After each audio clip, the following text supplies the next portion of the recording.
비록 한 줄도 써지지 않더라도 어쨌든 일단 책상에 앉는다. 아무튼 그 책상에서 2시간 동안 버티고 앉아있는 것이 우선이다. 일본 소설가 무라카미 하루키의 말입니다. 막상 공부를 시작하면 계속하는 것은 어렵지 않습니다. 오히려 힘든 것은 책상까지 가는 일입니다. 공부가 안 되는 이유를 이야기해보세요 라고 물었을 때 단지 책상에 앉기가 싫어요 라고 대답하는 학생은 정말로 많습니다. 공부는 여러분이 살고 싶은 인생을 살 수 있는 가능성을 높여주는 중요한 열쇠입니다. 여러분은 단지 책상에 앉기 싫다는 이유로 그 가능성들을 닫고 있는 것은 아닙니까? 세계적인 소설가 무라카미 하루키도 책상에 앉기 싫은 날이 많이 있습니다. 책상에만 앉으면 어떻게든 글이 나오는데 단지 엉덩이를 붙이는 일 자체가 고역이었습니다.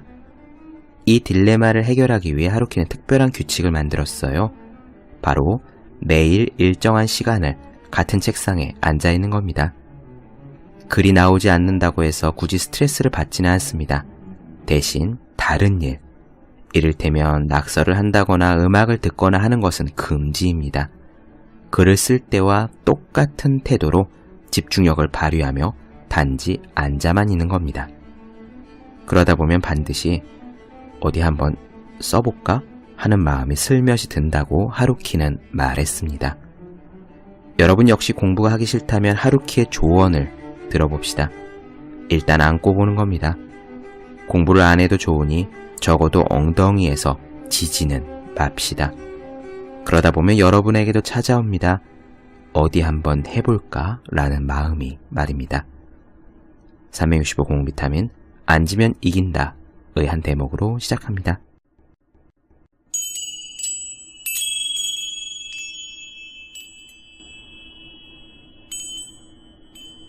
네, 안녕하세요. 본격 공부자극 팟캐스트 서울대는 어떻게 공부하는가 한지우입니다. 우리는 지금 데일 카네기의 행복론, 걱정을 줄이고 인생을 좀 더 즐겁게 사는 방법에 대한 이야기를 나눠드리고 있습니다.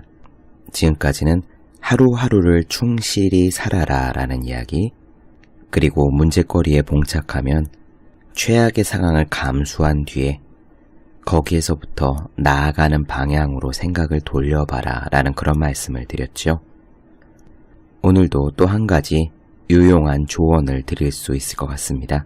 한번 시작해 보도록 하지요.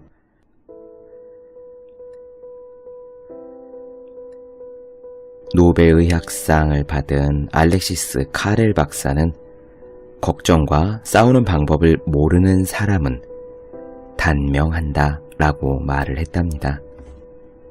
이 말은 정말일 겁니다.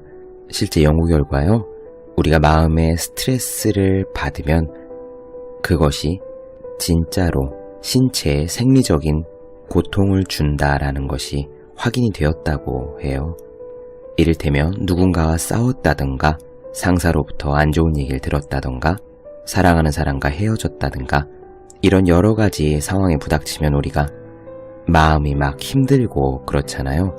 그 마음이 힘들다는 것이 정말로 실제로 우리의 생리작용에서 무언가 부정적인 영향이 관찰되는, 그러니까 정말 실제 고통이 존재하는 그런 현상이라고 하는 겁니다. 따라서 우리가 스트레스를 줄이고 걱정을 없애는 방법을 아는 것은 정말로 존재하는 육체적인 고통을 감소시킬 수 있는 아주 기묘한 노하우가 되겠죠. 걱정과 싸울 줄 모르는 사람은 수명이 짧아진다라는 카렐 박사의 말은 그런 점에서 분명 진실이라고 생각합니다. 저 헨리 데이비드 소로우는요, 월든에서 이렇게 말을 했어요. 의식적인 노력으로 생활을 향상시키고자 하는 인간의 놀라운 능력만큼 믿음직한 것은 없다. 자기가 뜻하는 방향으로 확신을 갖고 나아가 바라던 삶을 누리려고 노력하게 되면 일반적으로 기대할 수 없는 성공에 이르게 될 것이다. 그렇습니다. 여기서 중요한 것은 삶을 향상시키는 의식적인 노력이죠. 이것이 중요한 이유는 두 가지라고 생각해요. 첫째는 우리가 의식하지 않으면, 의식적으로 노력을 기울이지 않으면 사실 우리의 삶은 거의 똑같습니다. 날마다 학교에 가든 도서관에 가든 회사에 가든 아니면 집에서 가사일을 돌보든 무언가 하루 종일 바쁘게 열심히 스트레스 받으며 살지만 돌아보면은 몇 년 전이나 지금이나 본질적으로 크게 달라진 것은 없다는 그러한 사실을 발견하게 되는 경우가 종종 있지요. 우리의 삶을, 각자 자신의 삶을 향상시키겠다라고 의식적으로 노력하지 않는 이상 사실 우리 일상이 시간이 지나간다고 해서 크게 달라지진 않습니다. 그리고 이러한 이야기가 중요한 두 번째 이유는요. 제가 생각하기에 만약에 정말로 의식적인 노력을 기울인다면 변화가 나타나는 것은 의외로 오래 걸리지 않을 것 같아요. 이를테면 우리가 자격증을 딴다던가 어디 학교에 입학한다던가 이러한 것들은 준비하는 기간도 정해져 있고요. 어떻게 해야 되는지 그 루트도 보통 정해져 있는 것 같지만 실제로 달성하려면 꽤 오래 걸리죠. 그렇지만요. 당장 내가 나아지겠다. 그런 의식적인 결심, 삶에서 우리의 일상에서 단 한 가지 분야만이라도 내가 확실히 나의 삶을 향상시키겠다라고 작정하면은요, 그 결과가 피드백이 오는 것은 오래 걸리지 않습니다. 예를 들면 당장 오늘부터 나는 오늘 하루하루에 집중하는 삶을 사는 그런 사람이 되겠다라는 결심이라던가 오늘부터 나는 감사하는 마음을 한순간도 잃지 않으려고 노력하는 사람이 되겠다라고 작정을 하고 그것을 잊지 않기 위해 팔찌를 차던 하루에 몇 번씩 기도를 하던 어떤 식의 스킬을 나름대로 쓴다면 우리는 금방 달라질 수 있습니다. 이 순간부터 욱하지 않는 내가 되겠다. 항상 당당하게 걷는 내가 되겠다. 아는 사람을 만나면 먼저 밝게 웃으며 큰 소리로 인사하는 내가 되겠다. 이런 식의 결심들은요, 우리 자신을 바꾸는데 그리고 우리 삶이 조금씩 달라졌다는 피드백이 돌아오는데 정말 그렇게 오래 걸리지 않습니다. 그러므로 우리에게 중요한 것은 무엇이 되었던 간에 우리의 삶을 향상시키고자 의식적인 노력을 하는 것입니다. 그런 점에서 걱정을 줄이겠다. 나는 스트레스를 별로 받지 않는 그런 사람이 되겠다라는 결심 역시 우리의 생활을 향상시킬 수 있는 의식적인 결단이라고 생각합니다.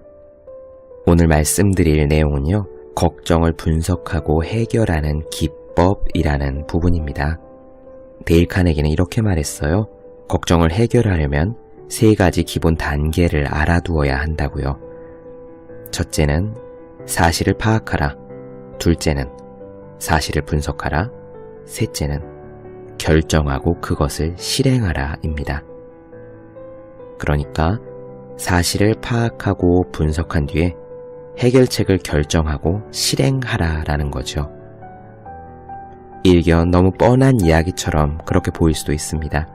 마치 코끼리를 냉장고에 넣으려면 문을 열고 코끼리를 넣고 문짝을 닫는다 같은, 어쩌면 말장난처럼 들리는 그런 이야기일 수도 있겠어요. 하지만 데일 카네기는 이렇게 간단한 단계, 이렇게 간단한 방법이 걱정을 확 해결할 수 있는 아주 핵심적인 방법이라고 조언합니다. 사실을 파악하는 것이 왜 그렇게 중요할까요? 사실을 파악하지 못하면 문제를 잘 해결할 수 없기 때문입니다. 사실을 우리의 손에 쥐고 있지 않으면요, 혼란 속에서 방황만 거듭할 뿐이에요. 이것은 콜럼비아 대학교의 학장이었던 허버트 헉스의 말입니다. 그는 학생들을 위해서 문제 해결 교육에 아주 오랫동안 집중해왔다고 하는데 그 결론에 대해서 데일 카네기 박사에게 직접 이야기를 했어요. 그것이 혼란은 걱정의 주요 원인이라는 것입니다. 헉스 학장은 이렇게 이야기합니다. 이 세상 걱정의 절반은 결단의 근거가 되는 지식을 충분히 갖추지 않은 채 서둘러 결단을 내리려고 하는 사람들에게 일어납니다. 가령 다음 주 화요일 3시에 문제가 닥칠 거라는 사실을 알고 있다고 합시다. 저 같으면 화요일이 되기까지는 그 문제를 결단 내리지 않고 둡니다. 골치를 앓거나 불면증에 시달리지도 않습니다. 대신에 먼저 그동안 이 문제와 관계가 있는 온갖 사실을 파악하는데 전념합니다. 화요일까지 그러한 사실들을 파악해두면 문제는 자연적으로 해결됩니다. 데일 카네기가 헉스 학장에게 정말 그렇게 하면 고민에서 완전히 해방될 수 있습니까? 라고 묻자 헉스는 그렇습니다 라고 단언했어요. 헉스 학장의 이야기 계속 들어보겠습니다. 완전히 걱정에서 해방된다고 확실하게 말할 수 있습니다. 누구든지 공평하고 객관적인 입장에서 사실을 파악하기 위해 시간을 할애한다면 온갖 걱정들은 지식의 빛을 받아 그 자리에서 증발한다는 것을 알 수 있을 겁니다.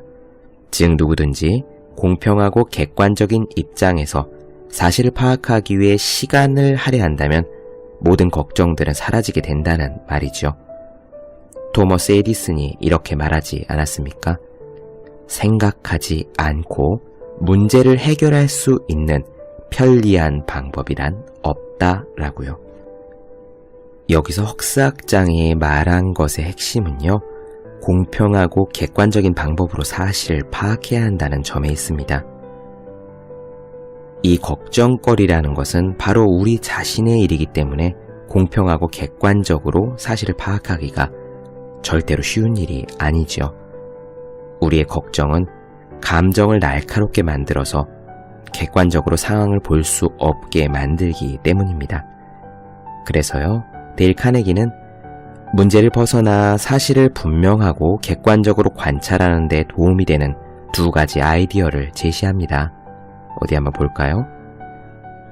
첫째, 사실을 파악하려 할 때는 자신을 위해서가 아니라 다른 사람을 위해 하는 것처럼 하라. 그러면 사실을 냉정하고 공평하게 관찰할 수 있으며 감정을 배제할 수 있다. 둘째, 자신을 괴롭히는 어떤 문제에 대해 사실을 수집할 때는 반대측 변론을 준비하고 있는 변호사의 입장이 되어보라. 즉, 나에게 불리한 사실이나 내가 부딪히고 싶지 않은 사실을 밝히도록 노력해 보는 것이다. 그리고 나서 자기 쪽의 사실과 상대방의 사실을 기록해 본다. 대개의 경우 사실이란 이 2가지가 상반되는 극단의 어느 중간쯤에 있다는 것을 깨닫게 된다. 네, 그렇습니다.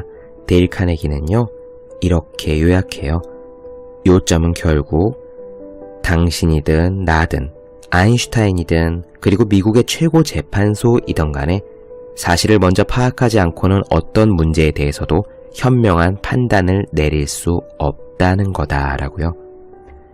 그러므로 당연히 문제 해결의 첫 번째 단계는 사실을 파악하는 데 있는 것인데, 여기서 헉스 학장이 한 것처럼 공평한 태도로 사실을 수집하고 그 다음에 문제 해결에 착수해야 되는 것이죠.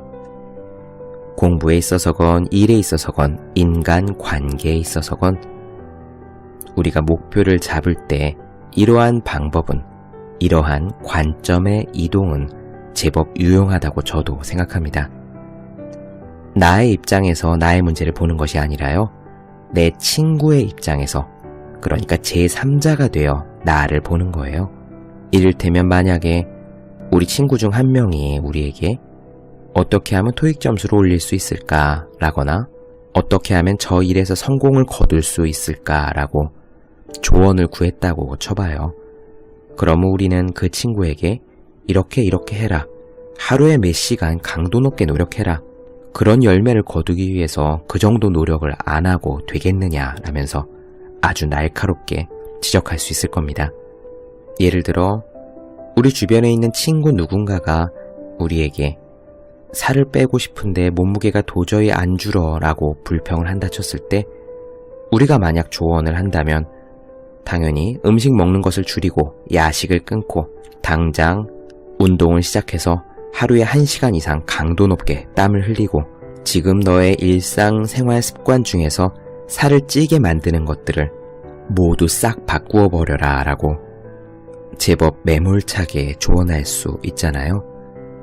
그런 식의 매몰찬 조언, 제3자가 할 수 있는 강력한 조언을 바로 우리 스스로에게 한다면 굉장히 유용합니다. 다른 사람에게 훈수를 두듯이 우리 자신에게 훈수를 두는 거죠. 그렇게 하면은 어떻게 행동하고 실천해야 되는지 그 방안이 대개는 아주 명확하게 똑 떨어지곤 합니다. 데일 카네기는 이렇게 이야기해요. 2가지가 중요하다고요. 나는 무엇을 걱정하고 있는가? 이것에 대해 나는 무엇을 할 수 있는가? 이 2가지에 대해서만 확실하게 답을 할 수 있다면, 그리고 그것을 실제 행동으로 옮기기만 한다면 많은 걱정거리들은 사라락 사라진다고 합니다. 실제로요, 이런 연구 결과가 있어요. 우리가 걱정거리나 어떤 문제들 앞에 앉아서요, 이것들을 과연 내가 극복할 수 있을까라고 단순히 생각하면 그 극복 가능성이 별로 높지 않게 생각된다고 합니다. 하지만 만약에 걱정거리 문제들 앞에서 우리가 이것들을 해결하기 위해 어떤 일을 할 수 있을까라고 그 과정에 초점을 맞춰서 생각하면은 자신감이 조금씩 생기고 실제로 극복할 가능성이 높아진다고 하죠.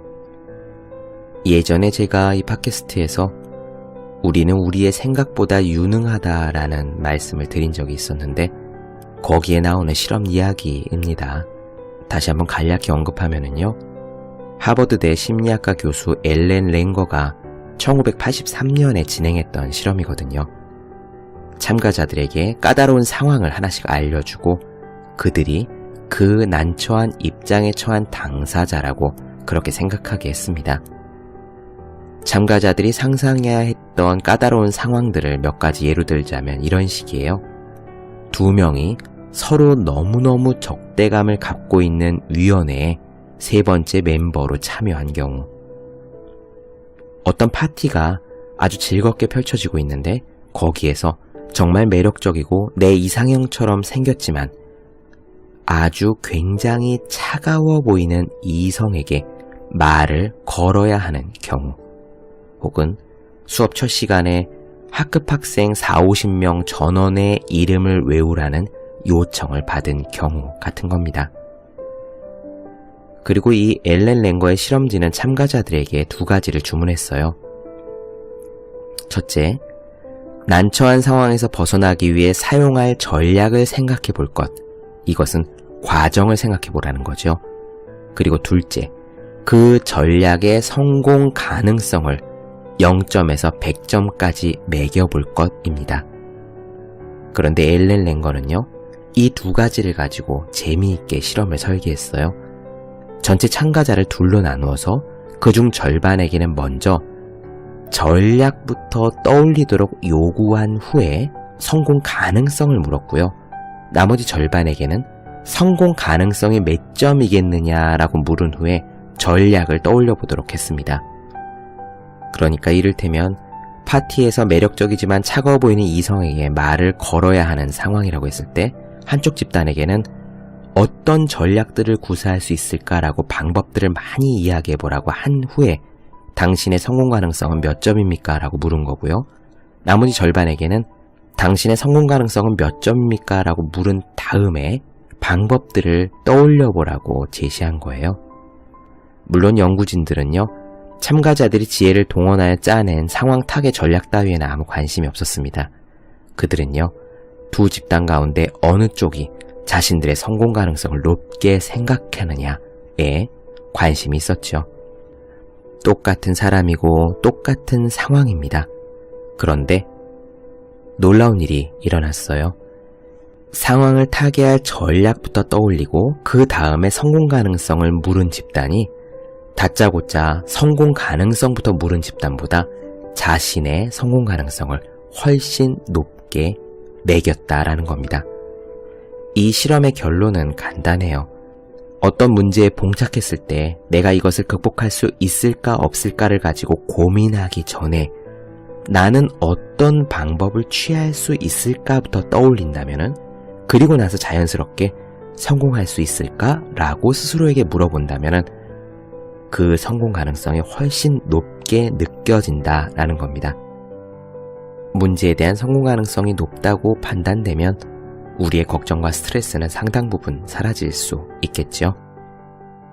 그래서 데일 카네기는 이렇게 단언하기도 합니다.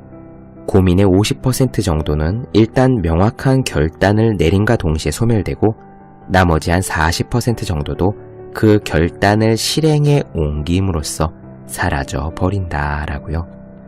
걱정하고 있는 문제가 무엇인지 한번 자세히 기록해보고, 그것에 대해 내가 할 수 있는 방법이 무엇인지 역시 기록해보고, 그러면 내가 무엇을 할 것인가를 결정한 후에 그 결단을 즉시 실행에 옮기는 것.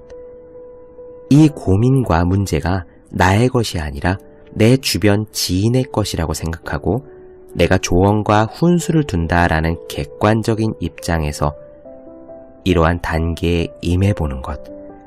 이것이 바로 분석을 통해서 걱정에서 벗어날 수 있는 그런 기법이 되겠습니다. 비슷한 경험담을 이야기하는 사례 한 가지 더 이야기해 보도록 하죠. 이 주인공은 레온 쉼킨이라는 사람으로 당시에 미국에서 가장 유명한 출판사 중 하나였던 사이먼 앤 슈스터사의 대표 이사라고 합니다.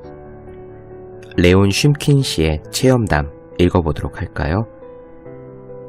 15년 동안 나는 매일같이 거의 반나절을 회의나 토론으로 보냈다.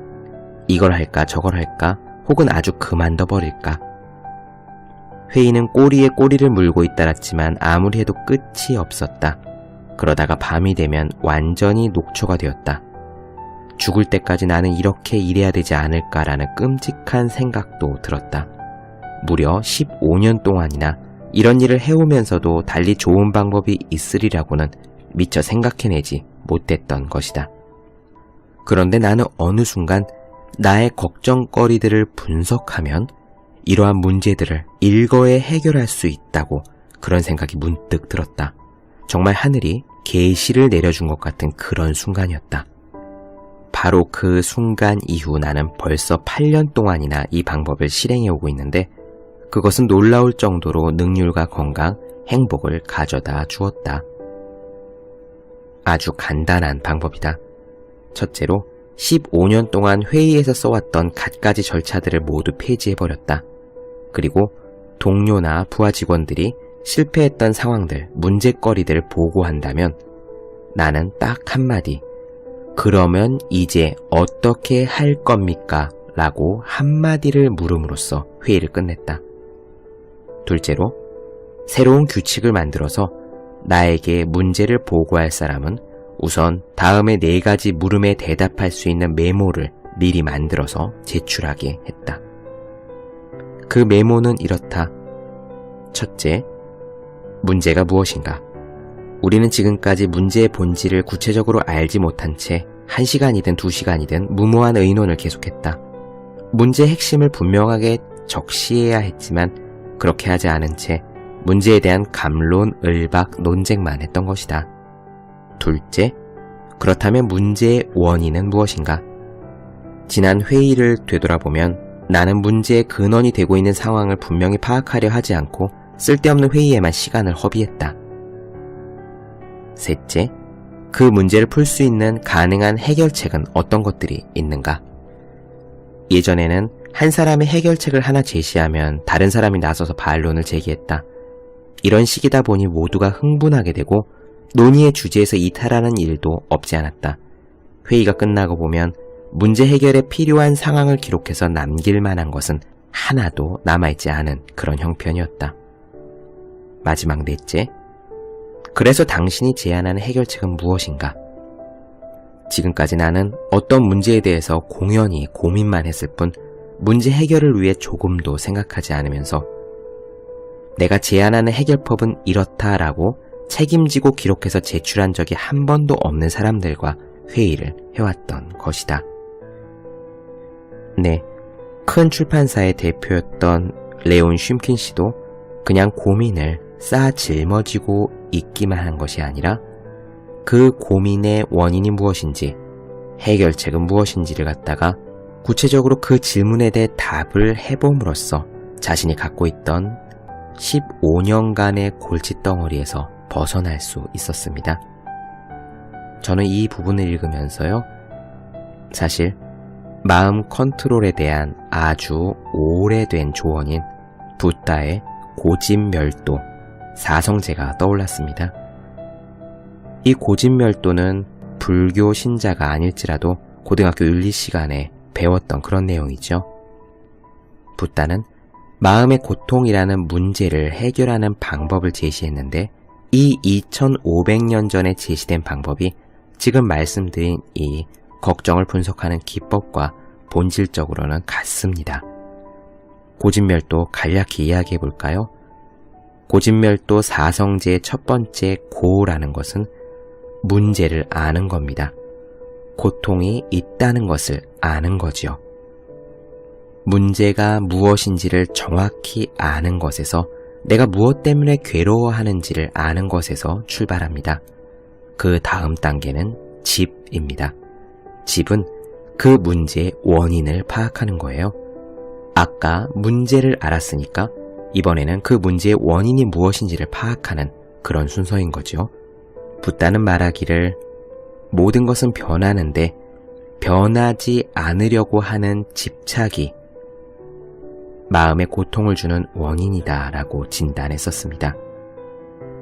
그 다음 단계는 멸이에요. 문제의 원인을 파악했으니 그 문제가 해결된 상태로 나아갈 수 있다. 문제가 모두 사라진 상태가 존재한다 라는 것이 멸 단계이고요. 마지막 네 번째가 도.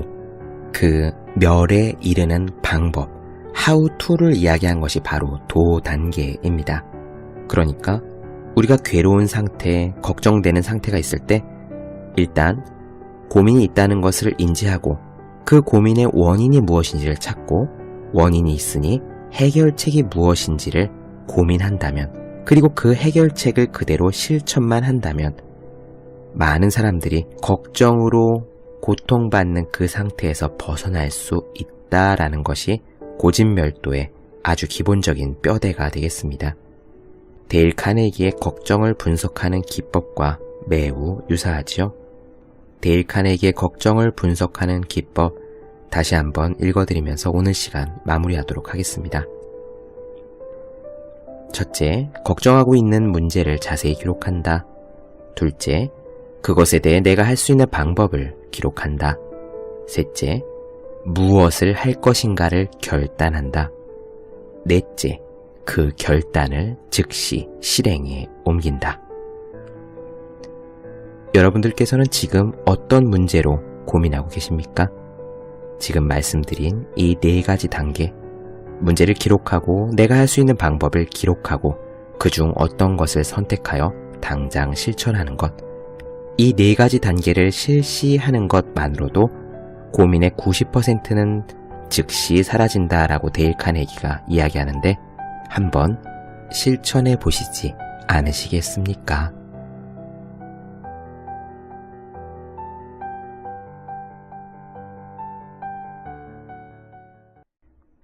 네, 본격 공부자극 팟캐스트 서울대는 어떻게 공부하는가? 오늘은 데일 카네기 행복론 중에서 걱정을 분석하는 기법에 대한 이야기를 나눠드렸습니다. 더 많은 이야기가 궁금하신 분들, 질문사항 있으신 분들은 제 네이버 블로그 허생의 즐거운 편지, 혹은 다음 카카오 브런치 한재우의 브런치, 인스타그램에서 해시태그 서울대는 어떻게 공부하는가를 검색해 주시면 되겠습니다. 또 매일매일 공부하고 계시는 분들, 여러분 주변에 매일매일 공부해야 되는 그 분들을 위해서요, 하루 한 페이지씩 읽고 공부할 의욕을 북돋는 책, 보기만 해도 공부하고 싶어지는 365 공부 비타민을 선물해 주시면 좋겠습니다. 오늘은 여기까지 할게요. 저는 다음 시간에 뵙겠습니다. 여러분 모두 열심히 공부하십시오. 저도 열심히 하겠습니다.